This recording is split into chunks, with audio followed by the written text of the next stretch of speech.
I remember the exact moment I realized I'd never hear my mother's voice again. It wasn't in a hospital room, surrounded by beeping machines and hushed whispers. It was in my car, stuck in rush hour traffic when my phone buzzed with a text from my sister. 3 words. Just 3 small words that collapsed my entire world. And the worst part, the thought that immediately followed wasn't grief. It was relief that I could finally get back to my emails. That moment of relief will haunt me until the day I die. Let me take you back a few years. My name is irrelevant, but my story is a warning. I was a striver. You know the type. The one who always has their laptop open, who answers work calls during dinner, who wears their exhaustion like a badge of honor. I was climbing the corporate ladder, and let me tell you, I was climbing fast. I had a corner office with a view of the city, a constant stream of coffee, and a to-do list that was longer than my arm. I was important. Or at least I had convinced myself I was. My mom lived about 45 minutes away. 45 minutes. That's less than a podcast episode. That's a coffee and a half. But in my world of deadlines and deliverables, 45 minutes might as well have been a different time zone. She was a constant in my life, the kind of constant you take for granted. She'd call on Sundays. I'd usually let it go to voicemail, promising myself I'd call back on my drive to work on Monday. Monday would come, and I'd be swamped. I'd shoot her a quick text instead, a heart emoji, a thumbs up, a crazy day, talk soon. You, and she'd always respond with something warm. Proud of you, honey. Don't work too hard. Save some energy for yourself. Her world was small. It revolved around her garden, her book club, and her kids. And honestly, a small part of me felt like her world was too small, like she didn't understand the pressure I was under. She didn't get that I couldn't just stop. I had deals to close. I had a reputation to uphold. I remember one Tuesday, she left a voicemail. Her voice sounded a little different. Thinner, maybe. She said she'd been feeling a bit tired, a bit off. She'd been to the doctor for some tests. Nothing to worry about, she assured me, but she'd love to see me. Maybe come over for dinner this weekend. I was in the middle of a presentation. I deleted the voicemail and made a mental note to call her. The mental note went into the trash with 100 other mental notes. The weekend came and went. I had a golf game with a client. Sunday dinner with my mom didn't fit into the schedule.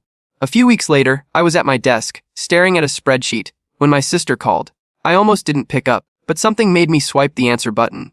Hey, I said, my eyes still on the screen, kind of in the middle of something. Her voice was tight. It's Mom. They found something. It's cancer.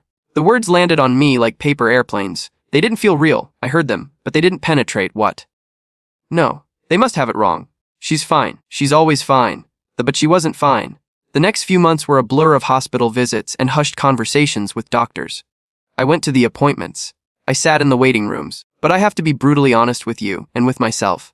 Even then, even sitting there, my mind was often somewhere else. I was checking emails. I was mentally preparing for a conference call. I was physically in that sterile room with the ugly chairs, but my spirit was still in my office, trying to close the deal. My mom, though, she was just happy to see me. Her face would light up when I walked in. She'd hold my hand, her skin papery thin, and ask about my work. She'd tell me she was so proud of her boy, the businessman. She never complained. She never asked why I wasn't there more. She just accepted whatever piece of me I was willing to give her. And I gave her the crumbs. I gave her the leftovers of my exhausted self, and she treated them like a feast. I remember one afternoon she was dozing in her hospital bed. The treatment was making her so weak. I was sitting next to her and my phone buzzed. A big client, a potential disaster.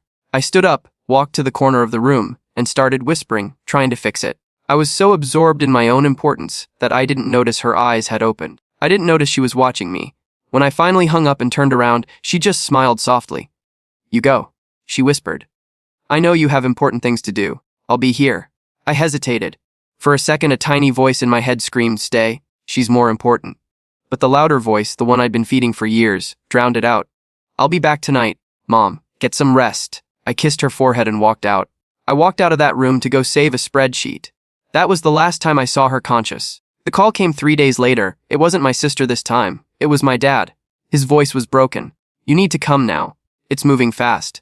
I was in the middle of a quarterly review. I told my boss there was a family emergency and I ran. I drove like a maniac. And it was in that car, stuck behind a slow truck, that my sister's text came through. 3 words. She's gone, brother. I pulled over to the side of the road. The world outside the car window kept moving. People drove past. The sun was shining. How could the sun be shining? My mother was gone. And in that moment of pure, gut-wrenching pain, the first clear thought I had wasn't about her. It wasn't about a memory. It was about work.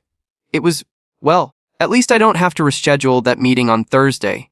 The instant that thought entered my mind, I was disgusted with myself. A wave of self-hatred so powerful it made me physically ill washed over me. I actually opened the car door and threw up on the side of the road.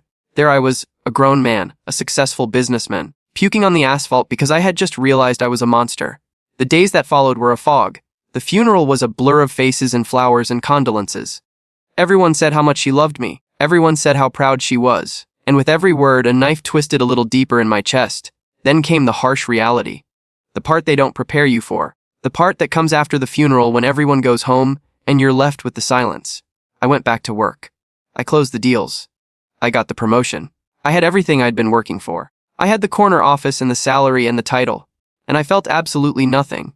I had spent years building a life that she would be proud of, but I had forgotten to include her in it. I had traded her time, her real, finite, precious time, for things that, in the end, meant nothing. All those Sunday dinners I missed. I can't get them back. All those phone calls I ignored. Silence. All those "I love yous" I didn't say. They are trapped in my throat forever. It took losing her to finally see her, to realize that her world wasn't small. Her world was full. It was full of love and patience and a kind of quiet strength I will never possess. Her life wasn't less important because it wasn't loud.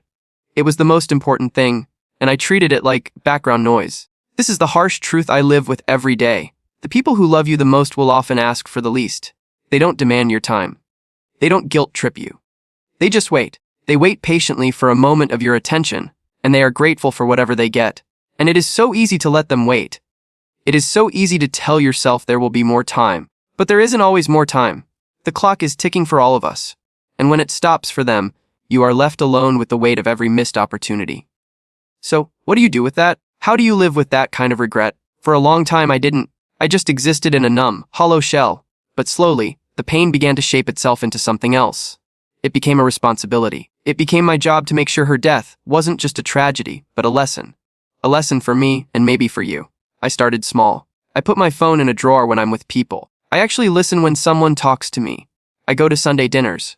I call people back. I've learned that being present is the greatest gift you can give. It's the only thing that truly costs you nothing, yet means everything. I can't bring my mother back. I can't unsend those texts or take back those missed calls. That regret is a permanent resident in my heart. But I've stopped letting it be a prison warden. It's now a compass. It points me home. It reminds me to slow down. It whispers her name whenever I'm about to choose a spreadsheet over a human being. My mother's last gift to me wasn't given in life. It was given in her death. She taught me that a full inbox means nothing if your heart is empty.